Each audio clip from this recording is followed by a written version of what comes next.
Hey everyone, my name is Mr. Paul. Welcome to Art Day! I'm so excited to get to hang out with all of you and make some art together today. You don't need any special art supplies for today. Whatever you have laying around your house will be just fine. So have any of you been a little bored lately? Maybe spending a little bit too much time inside, not doing a whole lot of anything? Maybe playing a lot of video games? When you play a video game, everything that you see was made by an artist. The backgrounds, the characters, their costumes, all of the weapons and tools, everything. Somebody drew all of that. So if you think about it, playing a video game is a lot like going to an art museum. When I look at a painting, I try to imagine what would it be like to be inside of that painting, to live in that world. Where would I go? What would I do? It's a lot like a video game, really. The artist has created something with their imagination that you get to explore and wander around in and have all kinds of adventures. Salvador Dali was a surrealist painter, so a lot of what he painted were images that came to him in dreams. So this would be a really magical video game. M.C. Escher was a master of perspective. He knew the rules of perspective drawing so well that he could break them and create worlds that wouldn't even be able to actually exist. What do you think would happen if you could walk through this painting by Vincent van Gogh? Or this one by Georgia O'Keeffe? Art isn't made so that it can be hung on a wall and forgotten about. It's meant to spark your imagination, make you wonder what's going on in that world. And if you know just a few simple drawing tricks, you can create your own world that would be like a video game that everybody else gets to experience. So that's what we're going to do today. First, I want to go outside so I can teach you a few art words. Let's go. When something is really close to you in a painting or in a drawing, that area is called the foreground. Now, if you go back a little bit, that's the middle ground. And if you go all the way back as far as you can possibly go, well, that is the background. When you're creating your own video game landscapes, it can really make it have a lot of depth if you come up with something to put in the foreground, the middle ground, and the background.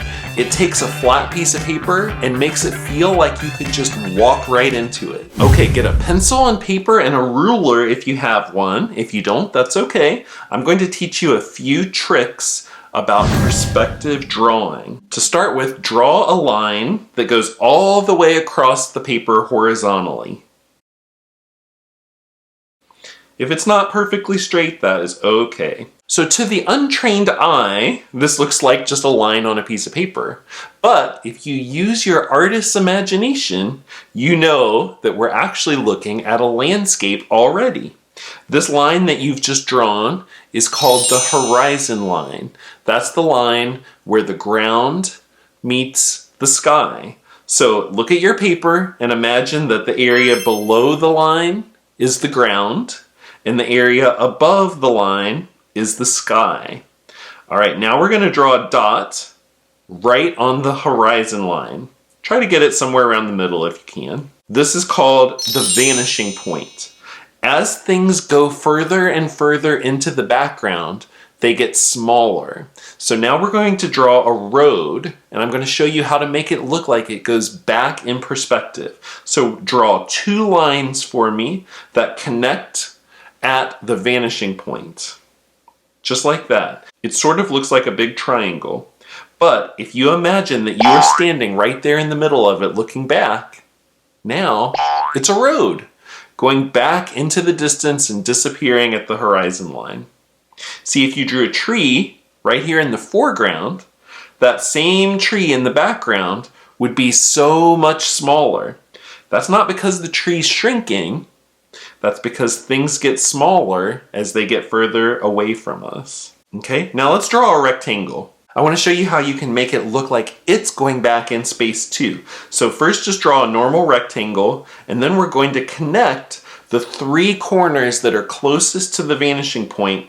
We're we're going to draw lines, taking those corners all the way back to the vanishing point, just like this. Then decide where the back of your rectangle is. Then you're going to draw a vertical line there and a horizontal line for the back top of the rectangle. Instant building. Beautiful. You could draw some doors and windows, but if you're going to draw them on the side of the building that's going back in space, they have to go back to the vanishing point too.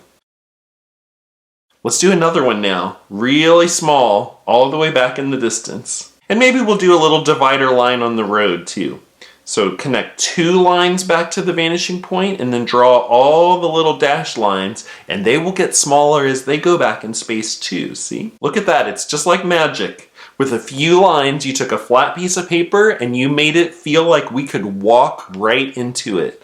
That is perspective drawing. Okay, so now we're going to take everything you've just learned and I want you to create your own video game landscape. You get to decide what happens in this world. It can be as creative and interesting as you want. The only thing I want to ask is that you think about having a foreground, a middle ground, and background, and think about what it is your characters do in each of those spaces.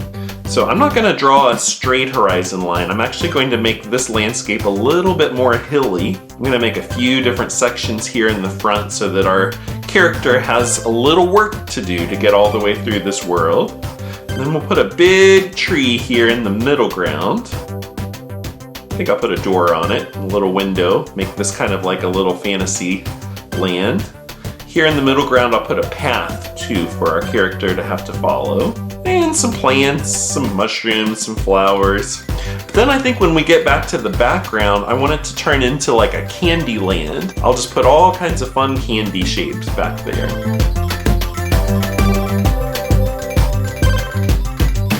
And there we have it. There's my landscape. What's yours look like? All right, time to color.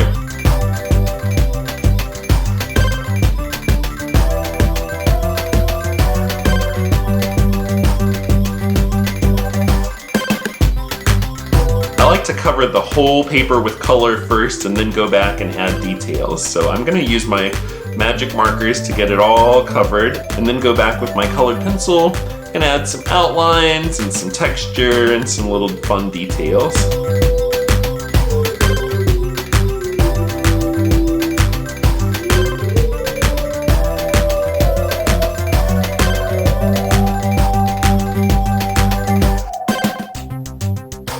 Imagine if you were really designing this video game. What would the characters look like? What would their goals be?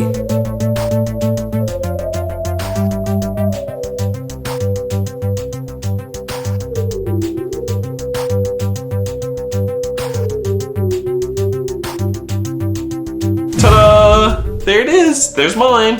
While I was working on this, it was really fun for me to imagine what it would be like to explore this video game. What would happen when you get all the way back there to that background? I'd probably just eat all the candy and then take a nap. I hope you had a lot of fun with today's art lesson. If you use your imagination, you never ever have to be bored. The entire world is like a video game that you get to play every day. And now you know how to draw it too. All right, until next time, happy art making. Bye everyone.